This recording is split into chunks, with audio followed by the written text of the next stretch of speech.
In today's edition of Kitchen Encounters, our resident foodie, Mel Prosciutti, is making some patriotic pasta dishes that are perfect for any summer gathering. Let's check it out.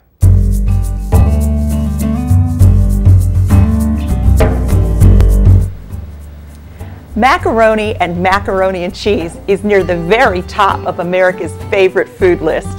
Today, I'm going to show you how to make my very American recipe for Yankee Doodle macaroni salad, plus a White House version of a baked 5-cheese macaroni and cheese casserole.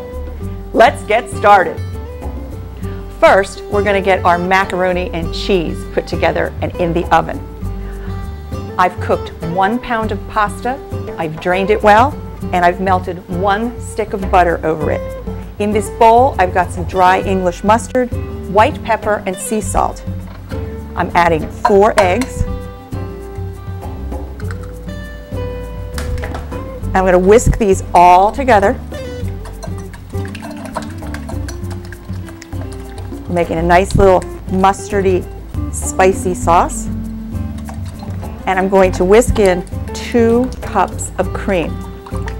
You really can substitute milk, but I don't recommend substituting low-fat or 1% milk in this recipe. Bring my pot over here. I'm going to add this wonderful sauce.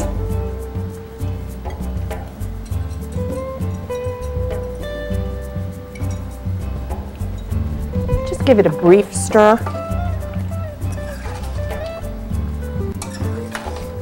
The next thing I'm going to stir into this is 1.5 pounds of shredded white cheddar cheese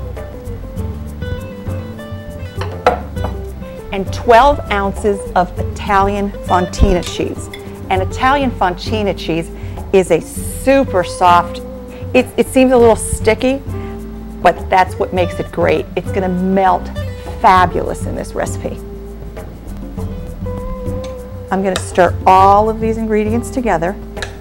And this is all still warm because the pasta just came off the stovetop.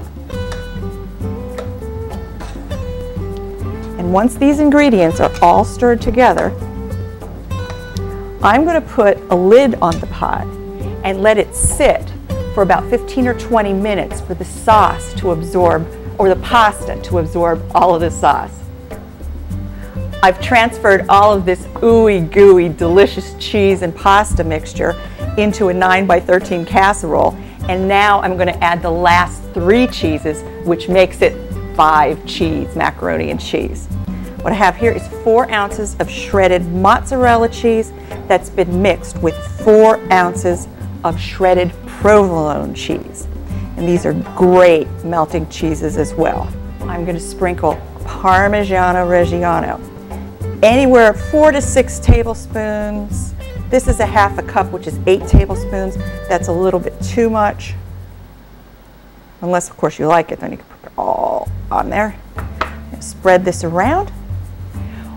We're putting this in a 350-degree oven to bake uncovered for about 40 to 45 minutes. And while this is in the oven, I'm going to make the macaroni salad.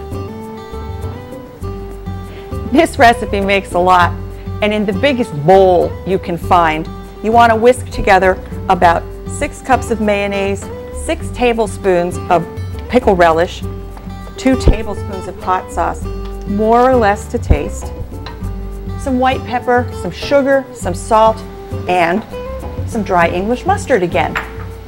That seems to be a secret ingredient in a lot of mayonnaise or creamy dishes. It really brings up the flavor of a lot of things. Whisk it together really, really thoroughly so there's no streaks or any unmixed spices going into this mayonnaise mixture. Now we add our vegetables. I've got 1.5 to 2 cups of diced red onions. You can use yellow onion if you like. 1.5 to 2 cups of diced celery. 1.5 to 2 cups of diced carrots, about 1 cup of green peppers, 1 cup of red bell pepper, And if you don't like one or the other, you can just make it all green bell pepper or all red bell pepper. And I'm just going to stir all of these together. Just a rough stir to get the mayonnaise over the vegetables. Makes it easier to fold the pasta in if you mix your vegetables first.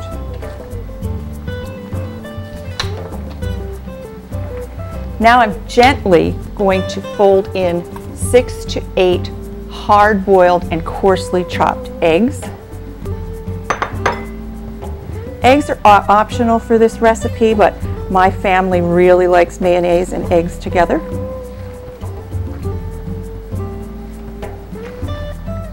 And now that this is all stirred and looking colorful and wonderful, I'm going to start folding in 1.5 pounds of cooked pasta. I'm using Mafalda today, which are like miniature little curly edged lasagna noodles.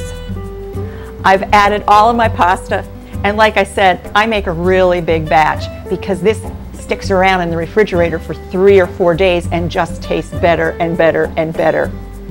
It's all perfectly stirred together, and now I'm going to cover this and put it in the refrigerator for 1 to 2 hours to chill until dinner time tonight. So why did Yankee Doodle Dandy stick a feather in his cap? In colonial times, businessmen who sold macaroni to Britain and France dressed extravagantly and wore big, high, white, curly wigs. Nowadays, macaroni is synonymous with small, white, curly, or tubular pasta. For these and all of my recipes, just go to my website.